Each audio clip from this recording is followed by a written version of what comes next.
자, 이번 시간에 효소에 대해서 공부할 텐데 그 앞서서 삼투압과 능동수송 기출문제 먼저 풀고 넘어가 보도록 할게요. 자, 2019학년도 6월 모평 문제인데요. 그림 가는 고장에게 있던 어떤 식물세포를 저장액에 넣었을 때다. 자, 그러면 고장액에 있던 식물세포는 어떤 상태입니까? 자, 이 물은 저에서 고로 빠져나간다. 그쵸? 그러면 고장액에 있던 식물세포는 물이 빠져나간 상태. 즉, 이런 상태겠죠. 세포막과 세포벽이 분리된 원형질 분리 상태다. 그쵸? 그래서 자, 이런 상태로 저장액에 넣으면요. 저장액은요. 바깥쪽이 저장액, 저농도 상태예요. 그러면 물이 막 세포로 막 들어오겠죠. 그러면 세포막이 다시 세포벽과 붙은 이후에는요. 오히려 이제 밀겠죠. 그쵸? 그 힘을 팽압이라고 하는 겁니다. 그래서 팽압이 생기기 시작하겠죠. 자, 그런 상황을 이제 머릿속에 그리고 문제를 풀어볼게요. 세포의 부피에 따른 팽압과 삼투압. 나는 이 세포가 V1과 V3일 때 중 하나다 그랬는데, 자, 이 그래프 해석하는 것은 이미 그 개념할 때 지난 시간에 설명했습니다. 자, 우리가 고장액에 있던 식물 세포를 저장액에 넣으면 시간의 흐름에 따라 부피가 커진다 그랬으니까 이 x축을 시간이라고 봐도 무방하다 그랬어요. 자, 따라서 이 상태를 넣은 거죠. 고장액에 있던 식물 세포. 그쵸? 그러니까 얘는 V1이에요, V3예요. 앞선 시간이 V1이겠죠. 이해되시죠? V1인 거 해결했고. 자, 그 다음에 A와 B는 팽압과 삼투압 중 하나다 그랬는데, 자, 여기서 이 1일 때를 기준으로, 자, 이렇게 1일 때 기준으로. 자, 이제 여기서 이제 물이 점점 들어오는 거죠. 자, 그 다음에 1 이상이 되면요, 세포막이 세포벽을 미는 무슨 힘이 존재해요? 팽압. 그러니까 이 점선이 지금 팽압이죠. B가 팽압. 그럼 A는 삼투압이 되겠죠. 여기 그림상에서 나와 있지 않은 게 뭐다? 흡수력이다. 흡수력은 삼투압 빼기 팽압. 맞죠? 그러면 이 상태에서는 팽압이 없기 때문에 삼투압과 흡수력이 같은 상태고, 여기서부터 팽압만큼을 빼줘야 되니까 쭉쭉쭉 빼면, 자, 여기부터 그리면 여기 0이 돼야 되겠죠? 그럼 여기에 쭉 와서 이렇게 0까지 이은 빨간색이 바로 뭐다? 흡수력이다. 자, 그래서 문제 풀면은 B는 삼투압이다? 아니죠. 가에서 V2일 때 흡수력은 V3일 때보다 크다. 그쵸? V2일 때 흡수력 이만큼이고 V3일 때는 이만큼이에요. 니은 맞고 나는 V3가 아니라 V1이다. V3는 어떤 상태일까요? 완전 붙어있고 세포벽을 좀 바깥쪽으로 팽팽하게 미는 상태. 그런 상태겠죠. 정답은 2번이 되겠습니다.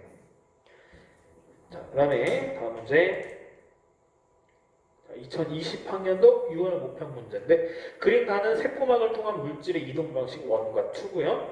나는 물질 기억이 들어있는 배양액에 세포를 넣었어요.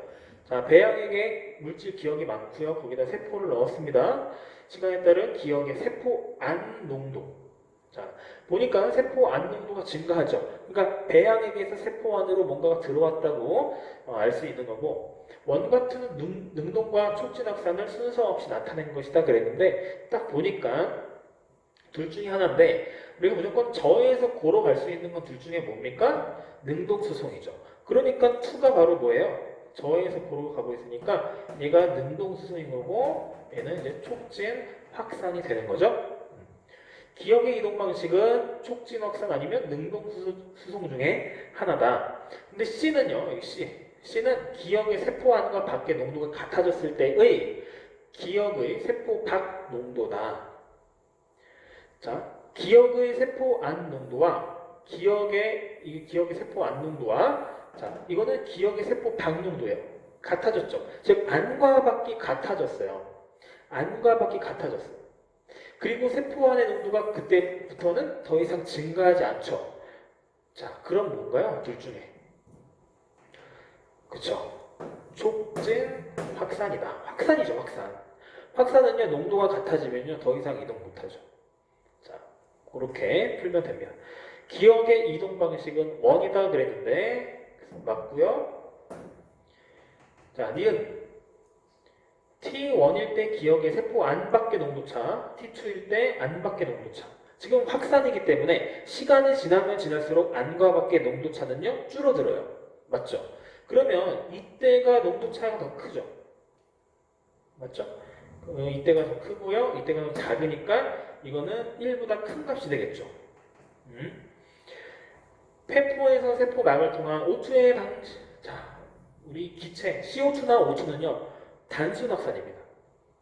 그래서 이런 식으로 촉진 확산, 이 세포막에 있는 단백질을 통과하는 게 아니라 CO2랑 O2는요 인지질 이중층을 통과해서 가는 애들이 단순 확산이에요. 2는 더 아니죠. 1이라고 했어도 아니지만 2는 더 아닙니다. 그래서 틀렸고 정답은 1번이 되는 겁니다. 자, 그래서 계속 이어서 우리 효소 공부해 보도록 하겠습니다. 안녕하세요. 시흥능곡고등학교 생명과학 2 강의를 맡은 김민환입니다. 여러분들 요즘에 이제 집에서만 있느라 급식 먹은 지가 좀 오래되었죠? 이제 급식을 먹으면 대부분의 학생들이 참 뒤처리도 잘하고 깔끔하게 이제 먹고 가는데 간혹가다 그런 학생들이 있습니다. 뭐냐면 자, 이렇게 숟가락 이렇게 만든 학생들. 고등학교에는 많이 없는데 선생님 중학교 있을 때는 좀 많이 봤거든요. 자, 이렇게 숟가락이 휘면 안 되죠. 자, 그런데 선생님이 이제 숟가락을 왜 갖고 왔냐면 한번 이런 얘기를 해볼게요. 자, 이렇게 멀쩡한 숟가락이 자체적으로 이렇게 휘려고 노력을 한다고 한번 가정을 해볼게요. 자, 이 숟가락이 자체적으로 이런 식으로 되려고 노력을 한다. 자, 그래서 이 머리 부분과 꼬리 부분이 막 지금 꺾이려고 막 힘을 주고 있는 상황이에요. 근데 쉽지 않겠죠. 그죠? 근데 그 일부의 어떤 숟가락들은 엄청 힘이 세가지고 이렇게 자발적으로 꺾이는 애들도 있을 것입니다. 자, 근데 이렇게 스스로 노력하는 것보다요, 딱 선생님이 이거를 딱 잡고 꽉 구부리면 어때요? 이 숟가락 입장에서는 힘을 덜 들이고 이렇게 구부러질 수 있는 거죠. 자, 바로 이때 선생님의 역할이 뭐였냐면 효소입니다. 효소의 역할은요, 이 기질이라고 하는 건 효소와 결합하는 이런 것들을 얘기하는데, 기질이 에너지를 덜 들이고 어떤 모양을 변화하거나 쪼개지거나 이런 현상을 가능하도록 하는 게 바로 효소예요. 자, 그래서 오늘 이번 시간에 이제 효소에 대해서 공부해 보도록 하겠습니다. 교과서 페이지 56쪽이고요. 그 다음에 프린트는 21페이지입니다. 자, 오늘은 이제 효소를 두 번으로 나눠서 올릴 건데 효소의 작용과 특성과 그리고 효소의 구성에 대해서만 공부해 보도록 할게요. 자, 첫 번째 이제 물질 대사라는 것에 대해서 정의를 하고 넘어갈 건데 물질 대사는요 크게 동화작용과 이화작용으로 나뉩니다. 여러분들 처음 들어보는 내용은 아니죠? 자, 동화작용이라고 하는 건요 합성을 얘기하는 거고요. 반대로 이화작용은 어떤 분해작용을 얘기하는 거예요. 자, 그리고 이 동화작용의 예로는요 광합성, 단백질 합성, ATP 합성 이렇게 점점점 덩어리 크기가 커져가는 것들을 이제 예로 들 수 있고요. 반대로 이화작용은 뭐가 있어요? 자, 반대로 이화작용은 세포호흡이나 뭐 소화 이런 것들이 있죠. 그래서 점점점 크기가 작아지는 것이다. 자, 물질 대사에서 중요한 거는요. 물질 대사가 일어날 때는 반드시 에너지의 출입이 동반된다 하는 겁니다. 동화작용에서는 에너지를 흡수하는 거고요. 자, 덩어리가 커지는 거죠. 커질 때요 에너지 같이 흡수를 하는 거예요. 반대로 이화작용 분해하면서 갖고 있던 에너지를요 주변으로 방출하게 되는 거죠. 자, 그래서 에너지를 방출한다. 이렇게 정리할 수 있겠습니다. 그래서 거기 물질 대사에 에너지 출입이 있다. 그 다음에 종류에는 동화작용과 이화작용으로 구분이 된다. 왼쪽 편의 메모에는 에너지 흡수, 에너지 방출을 적어주면 되겠죠. 자, 이제 본격적으로 이제 효소에 대해서 언급을 할 건데, 자, 이거 이제 그래프를 한번 보세요. 거기에는 등장하지 않은 그래프인데, 그 밑에 표, 원리 파트에 나와 있습니다. 선생님 한번 설명을 해볼게요. 자, X축은 반응의 진행이고요. 시간이고, 여기는 에너지예요. 어떤 어떤 반응물이, 자, 반응하기 전에는 이제 반응물이라고 합니다. 어떤 반응물의 에너지를요, 이 정도 수준이라고 해볼게요. 자, 그 다음에 얘가 어떤 물질, 반응을 통해서 생성물이 되면요, 에너지가 준다고 가정을 해볼게요. 이 정도 수준으로. 근데 이 화학 반응들이요. 자, 여기에서 여기로 갈 때 그냥 이렇게 쭉 내려오는 게 아닙니다. 거의 대부분의 화학 반응은요. 어떤 변화가 있기 위해서는요. 언덕을 하나 넘어야 돼요. 고비를 넘어야 됩니다. 그래서 자, 이렇게 돼요. 이런 식으로 쭉 넘어서 이런 식으로 됩니다. 자, 그냥 바로 오는 게 아니라 언덕을 넘어야 되는데 이 언덕을 좀 어려운 얘기로 뭐라고 하는 거냐면 이 언덕, 자 여기서 출발했기 때문에 이 언덕 높이가 요만큼이 되는 거죠? 이해되시죠? 자, 이거를 활성화 에너지라고 하는 거예요. 활성화 에너지. 활성화 에너지라고 하는 거죠. 자, 활성화 에너지의 크기 중요합니다. 그래서 이 활성화 에너지를 뛰어넘어야 반응이 일어나고 이 반응물이 생성물이 되는 거예요. 자, 아시겠죠?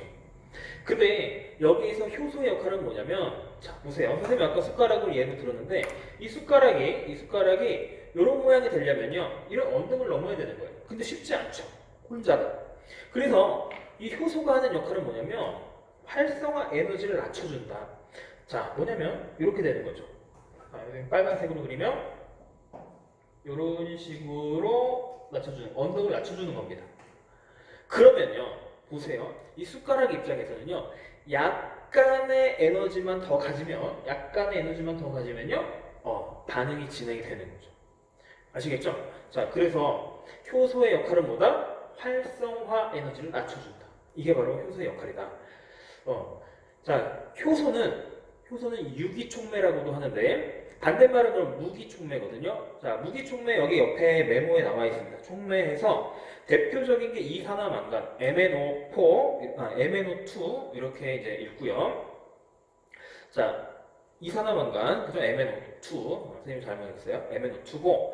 자, 그 다음에 이제 밑에 효소를 보면은 이제 생체촉매 또는 이제 유기촉매라고 하는데 대표적인 예가 카탈레이스입니다. 여기서 카탈레이스랑 이산화망간은요 같은 역할을 해요. 뭐냐면 과산화수소를 물과 산소로 분해를 시킵니다. 자, 요 반응은 좀 알고 있어야 돼요, 여러분들. 요 파트에서 실험이 나오는 게 바로 요 내용입니다. 과산화수소를 분해해서 물과 산소 기체를 발생시킨다 하는 거죠. 자, 이 무기촉매라는 거는 두 가지로 또 나눌 수 있거든요. 무기촉매는 뭐냐면 반응 속도를 또 더 느리게 하는 촉매들도 있어요. 그거는 이제 부촉매라고 구분을 짓거든요. 부촉매. 자, 이렇게 활성화 에너지를 낮추는 건 정촉매 역할을 한다 하고요. 이건 화학 용어입니다. 낮추는 거는 정촉매. 오히려 만약에 이렇게 활성화 에너지를 더 높여줘서 반응 속도를 더 더디게 한다. 그런 거는 이제 부촉매라고 하는 거예요. 근데 우리 생체 촉매의 효소는요 이런 건 없습니다. 반응을 더 빨리빨리 일으키는 이 정촉매의 역할을 한다, 이렇게 생각을 하면 돼요. 자, 그래서 설명을 했고요. 자, 그 다음에 또 중요한 게, 자, 촉매가 반응 속도를 빠르게 한다. 자, 우리가 이런 표현을 씁니다. 반응 속도를 빠르게 한다. 아까 효소의 역할이 뭐였냐면은 반응을 잘 일어나게 한다 그랬어요. 근데 그거를 다른 말로 표현하면 반응 속도를 빠르게 한다라고도 표현할 수 있는데, 왜 그러냐면 이런 상황인 거예요. 선생님이 아까 그렸던 그 그림은 이 분자들의 하나하나의 에너지를 나타냈다고 보면 되고요. 그 분자들의 집단, 자, 이 숟가락이 뭐 100개가 있다고 할게요. 그 100개들이 갖고 있는, 그 100개 숟가락들이 갖고 있는 각각의 에너지가 다 다릅니다. 여러분들이 이제 뭐 시험을 봤다 그러면 성적이 다 다르게 나오죠. 그 성적 분포를 쭉 그려보면요, 이렇게 집중되어 있는 어떤 구간들이 있어요. 그걸 이제 우리가 거의 보통 평균에 가깝다라고 하는 거죠. 그리고 굉장히 시험을 잘 본 학생들도 있고요, 망친 학생들도 있죠. 마찬가지로 어떤 분자들이 다 에너지가 다릅니다. 에너지가 달라서 분포가 이렇게 나타나요. 그 중에서 원래 에너지를 많이 갖고 있는 녀석들은요 쉽게 반응이 일어날 수 있겠죠. 아까 그 언덕을 살펴본다고 한다면, 다음 그림으로 설명하면, 그러니까 여기서부터 쭉 다 같이 시작하는 게 아니고 어떤 애들은요 조금 더 높은 에너지를 갖고 있는 애들도 있어요. 그런 애들은 조금만 더 에너지를 더 갖게 된다면 반응이 쉽게 일어나 버리죠. 맞죠? 자, 다시 돌아와서, 그래서 자, 여기 E1이 뭐냐면 여기 E1이죠? 여기가 이제 원래 활성화 에너지라고 해봅시다. 효소가 없을 때 또는 촉매가 없을 때 그때는요 이 A 영역에 해당되는 만큼의 분자들만 뭐가 일어나요? 그렇죠. 반응이 일어날 수 있는 거예요. 근데 이번에는 커트라인을 낮춰줍니다. 누가요? 커트라인을 낮춰주는 역할을 하는 건요 바로 효소예요. 그래서 커트라인이 낮아지면은 반응에 참여할 수 있는 분자의 수가 더 많아지는 거죠. 이 커트라인은 뭐다? 활성화 에너지를 낮춰주는 것이다. 자, 그러니까 촉매가 반응 속도를 높이는 이유, 활성화 에너지를 낮춤으로 해서요, 즉 장벽을 낮춤으로 해서요, 더 반응이 일어날 수 있는 분자의 수를 증가시켜주는 거예요. 자, 우리가 물리랑 다릅니다. 여기서 속도라는 건요, 뭐 시간분의 거리가 아니죠. 생명과학이나 화학에서 속도라는 건요, 시간분의 어떤 반응하는 양이에요. 자, 그래서 반응하는 양이 많아졌기 때문에 반응 속도가 빨라졌다라고 표현할 수 있는 겁니다. 자, 되겠죠? 자, 그런 내용들이고 왼쪽은 그래서 그 빈칸에는 분자의 수가 증가해서 분자 수가 증가해서 반응 속도가 증가하는 것이다라고 적어주면 되겠어요. 자, 그 다음에 넘어가서 이 자료 탐구를 한번 보면요. 자, 그래프가 이제 두 개가 나오는데 왼쪽 그래프는 선생님이 아까 설명했던 그래프예요. 자, 기억, 니은, 디귿으로 구간이 나눠져 있습니다. 일단은 여기서 뭘 먼저 해보냐면 거기에 표로 여러분들 다 적혀 있는데 효소가 없을 때의 활성화 에너지, 효소가 없을 때의 활성화 에너지가 기억이라고 한다면 효소가 있을 때의 활성화 에너지는 여기서 뭐예요? 효소가 있을 때 니은이죠. 맞죠? 그렇게 되고 자 이제 흡열 반응을 볼게요. 아까 발열 반응은 뭐냐면 열을 방출하는 겁니다. 그러면요 처음 상태보다요 열을 방출했으니까 이 반응이 일어나는 후에 즉 생성물은 반응물보다 에너지가 더 없어진 상태가 되겠죠. 그렇죠? 그래서 요걸 가리고 이게 어떤 동화 반응인지 이하 반응인지 여러분들이 판단할 수 있어야 되겠어요?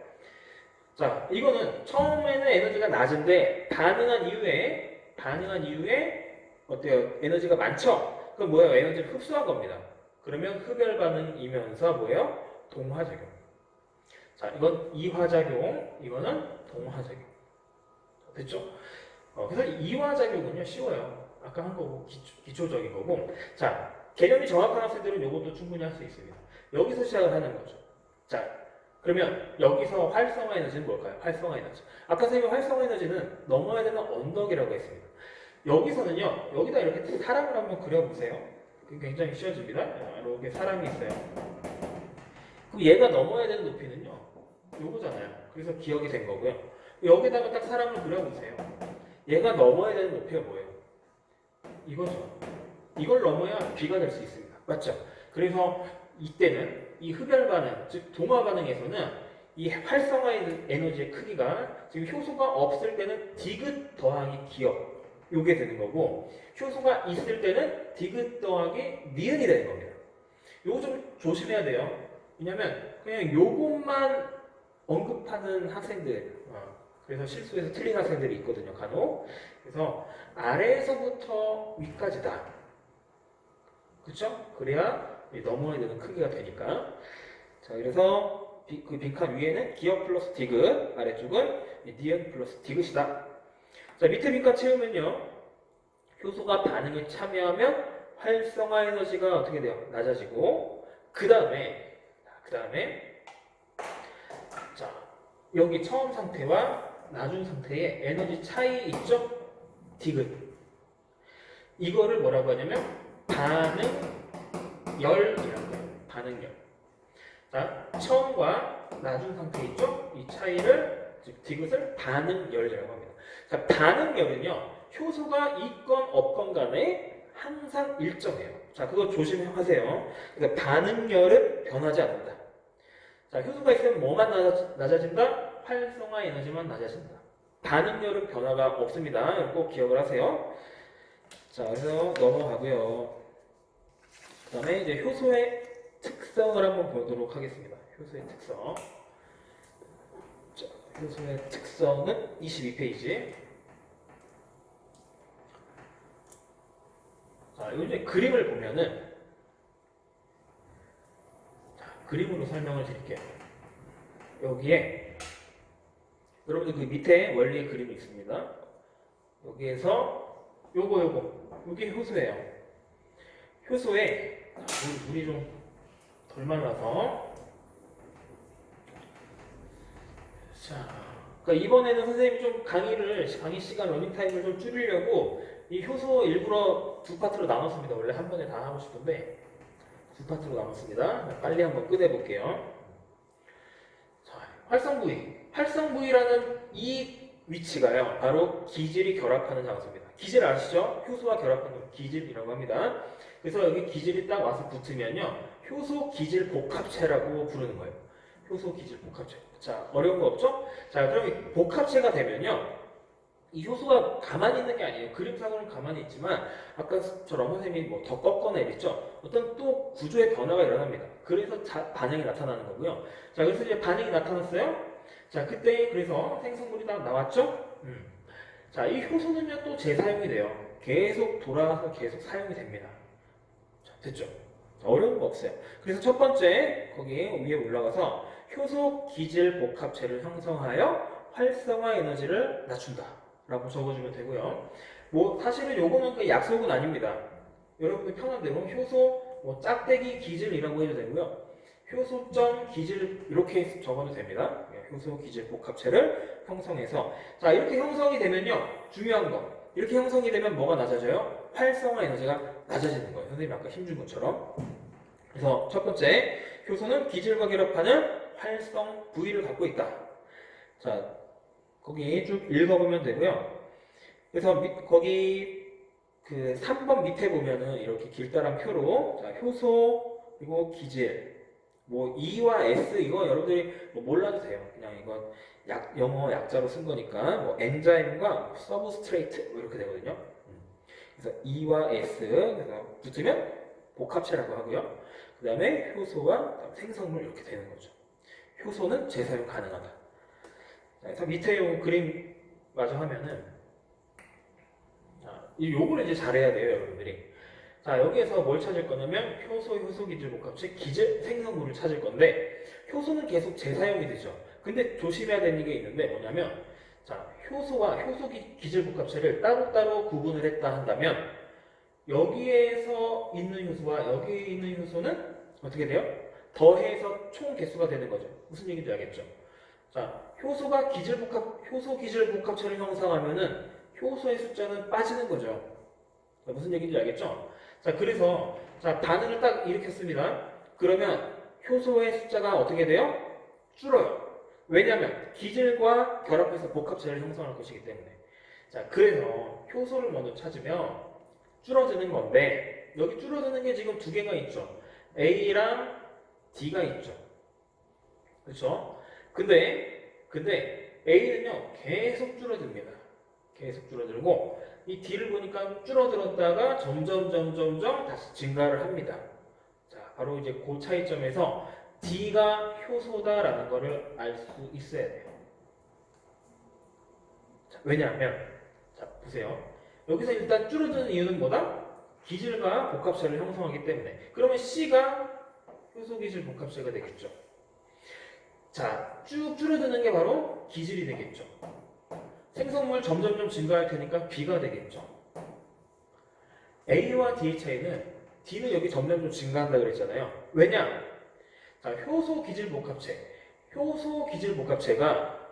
계속적으로 수가 유지되는 게 아니죠. 왜냐면 기질이 분해돼서 생성물이 계속 만들어지기 때문에 효소 기질 복합체는요, 가면 갈수록 줄어듭니다. 그럼 C를 보세요. 가면 갈수록 줄어들죠. 왜냐면 결합할 기질이 더 이상 없기 때문에. 그러면요, 효소 혼자 독단적으로 존재하는 것들이 다시 증가하게 되는 거예요. 이해되시죠? 자, 그래서 DCA 이렇게 찾을 수 있다. 자, 자세하게 설명을 했습니다. 그래서 이거 그냥 대강 보면 안 되고 여러분들이 자, 이런 의미, 자, 요거 하나하나의 의미, A도 줄고 D도 주는데 여기 이런 의미들을 여러분들이 잘 캐치를 해야 되는 거죠. 그래서 D, C, A, B 이렇게 빈칸을 채우면 됩니다. 자, 그 다음에 요 밑에 반응에서 소모되지 않는다. 소모되지 않아요. 뭐예요? 재사용이 되죠. 빈칸에 재사용된다. 자, 그 다음에 이제 세 번째 효소의 특성 세 번째는 기질 특이성이 있다는 겁니다. 기질 특이성. 자, 기질 특이성이 뭐냐? 기질은 알죠? 효소에 결합하는 애가 기질이고, 그러면 여기에 그림에 이제 말테이스라는 효소가 나와 있는데 이 소장의 벽, 소장 안쪽 벽, 이 세포막에 붙어 있는 효소입니다. 뭐 참고만 하면 되는데, 자, 얘의 역할은 엿당을 쪼개서 얘가 지금 포도당과 포도당이죠. 다 알죠? 이당류. 포도당과 포도당인데 이걸 쪼개는 게 바로 말테이스예요. 그런데 또 이당류 중에 하나인 설탕. 설탕은요 포도당과 과당으로 되어 있죠. 우리가 보기에는 굉장히 미세한 차이지만요, 이게 엄청난 차이입니다. 구조상. 그래서 설탕은 결합을 못하고 엿당만 결합할 수 있게 된 거예요. 이 바로 말테이스의 입체 구조 때문에. 특히 입체 구조 중에서도 어디? 이 활성 부위의 구조 때문이다. 자, 활성 부위에 딱 들어맞는 애들만 결합할 수 있다. 이게 바로 기질 특이성이라고 하는 겁니다. 기질 특이성. 특정한 기질만 결합할 수 있다. 그래서 여기서 이제 효소 기질 복합체를 형성해서 포도당 두 군데가 이제 만들어지는 거죠. 그래서 두 번째 빈칸에 효소는 자신의 활성 부위와 입체 구조가 맞는 특정 기질에만 작용을 한다. 넘어갈게요. 자, 그 다음에 이제 두 번째 주제입니다. 효소의 구성. 효소의 구성. 효소는, 자, 우리가 알고 있는 효소의 여기에 나와 있는 것 중에 이제 아밀레이스, 트립신 이런 것들을 많이 들어봤죠. 이런 것들은요 그냥 단백질로만 되어 있는 효소지만 대부분의 효소들은요 사실 단백질 이외의 다른 성분과 결합을 해서 완전체를 이루게 됩니다. 자, 바로 이 완전체의 이름을 전효소라고 하는데, 자, 전효소의 대부분은요 단백질이에요. 그 단백질을 우리가 주효소라고 합니다. 주효소. 근데 이렇게 완전체를 이루어야지만 효소 역할을 하는 것들은요 그 나머지 성분이 없으면요 효소 역할을 못해요. 그래서 이 노란색 지금 여기 주요소가 단백질이고, 여기에 결합하는 아주 조그만 요 녀석을 이제 보조인자라고 해서, 보조인자와 주요소가 결합을 해야지만 완전한 전효소가 돼서 효소의 역할을 수행할 수 있습니다. 대부분의 효소가 이렇게 생겼어요. 그래서 보조인자가 꼭 있어야 된다. 그래야지만 활성 부위가 완성이 돼서 기질이 딱 결합을 할 수 있습니다. 관찰력이 좋은 학생들, 호기심이 많은 학생들은요, 이거 왜 그런가요? 질문을 할 수도 있는데, 다 계획이 있습니다. 그 뒤에서 할게요. 자, 그럼 이제 빈칸을 채워보면요, 효소의 주성분 단백질이고, 그 다음에 두 번째, 대부분의 효소는 단백질과 비단백질로 되어 있고, 그 비단백질을 뭐라고 한다? 보조인자라고 한다. 자, 용어를 정리를 잘 해야 됩니다. 주예요, 주효소. 그러면 뭔가 주효소와 조효소가 합해서 전효소가 될 것 같죠? 느낌상. 그게 아니에요. 주효소와 보조인자가 합해서 전효소가 됩니다. 이 말을 듣고 안 헷갈렸다가 헷갈리는 친구들도 있을 것 같은데, 오히려 먼저 헷갈리는 게 나아요. 공부할 때 그런가 보다 했는데 갑자기 시험장에서 헷갈리는 학생들이 있습니다. 맞죠? 먼저 헷갈리라고 먼저 얘기를 한 거예요. 자, 주효소와 보조인자입니다. 자, 보조인자 안에 조효소와 금속이온으로 나뉘어지는 거예요. 그래서 조효소는 뭐냐면 단백질이 아닌 기타 유기물들, 이 탄소를 갖고 있는 유기물들, 대표적인 건 동그라미 비타민입니다. 비타민이 바로 이 조효소의 역할을 한다. 그 다음 밑에 금속이온이요. 밑에 금속이온, 빈칸. 그래서 일반적으로 주효소와 강하게 결합하는 보조인자는요 금속 이온들이에요. 뭐 철이나 칼슘 뭐 이런 것들. 칼슘 빼고요. 뭐 구리, 마그네슘 이런 것들이 강하게 결합을 합니다. 강하게 결합한다는 건요, 딱 붙어서 이제 잘 분리가 안 된다는 뜻이에요. 분리가 안 되는 것들은 원래는 보결족이라고 불러서 이 보결족과 금속이온은 거의 같다고 보면 됩니다.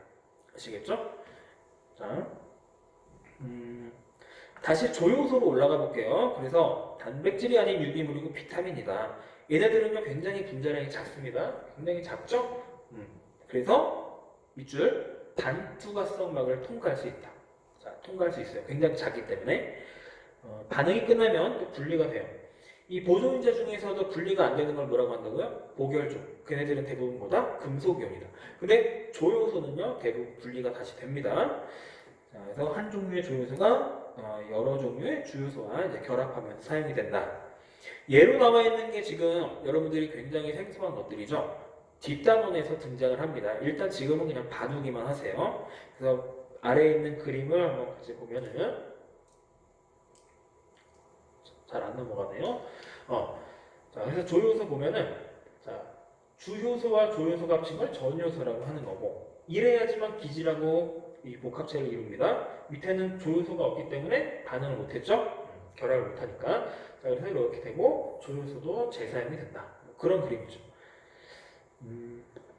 선생님이 추가적으로 그림을 좀 준비한 게 있는데 자, 그렇게 금속이온. 잘 아시는 여러분들 잘 아는 이 헤모글로빈. 적혈구 안에 있는 헤모글로빈이죠. 헤모글로빈은요, 이 폴리펩타이드 네 덩어리가요 서로 결합을 해서 이루어지는 거고요.